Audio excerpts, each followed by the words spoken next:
Si l'on souhaite étudier et réfléchir à la place du sociétaire dans un groupement, il faut l'aborder sur les deux angles de la position du sociétaire dans ce groupement. Ce sociétaire est à la fois un distributeur, mais aussi un décideur. Sur le premier point, c'est-à-dire sur la qualité de distributeur du sociétaire, ce membre du groupement a en effet pour objet de distribuer les produits ou les services qui seront mis à sa disposition par la tête de réseau, par le groupement. Dans ce cadre-là, il y a des droits et des obligations. Commençons par les droits, c'est ceux de bénéficier des normes de la tête de réseau, de la marque, des signes distinctifs et des différents éléments qui y sont liés, ainsi que bien évidemment les produits et les services qui devront être commercialisés par le membre du réseau.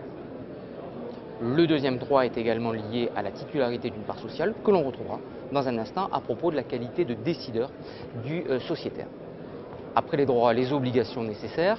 Ces obligations, elles sont tout d'abord le corollaire des droits liés à la qualité de distributeur du sociétaire, c'est-à-dire de devoir respecter les éléments qui sont mis à sa disposition par la tête de réseau, c'est-à-dire respecter les marques, respecter les signes distinctifs, ainsi que les normes qui doivent permettre au réseau de se pérenniser.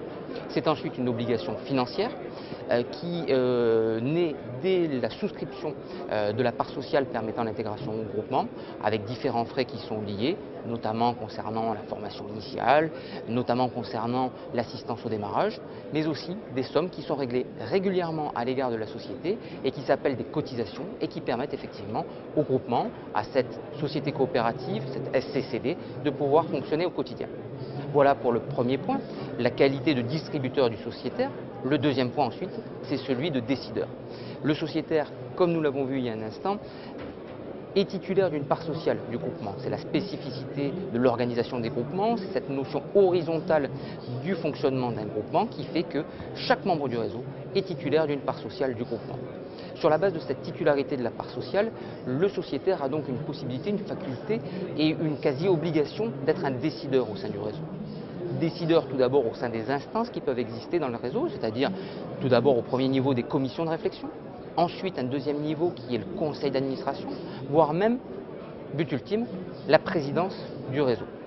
Mais avant d'atteindre ces strates et dans le cadre de son fonctionnement quotidien, le sociétaire est également un décideur en ce qu'il doit être l'image de l'esprit coopératif qui doit animer le réseau, à savoir que chacun, dans son fonctionnement, bénéficie de ce que lui apporte le groupement, mais doit aussi, dans sa réflexion, apporter au groupement le maximum de lui-même.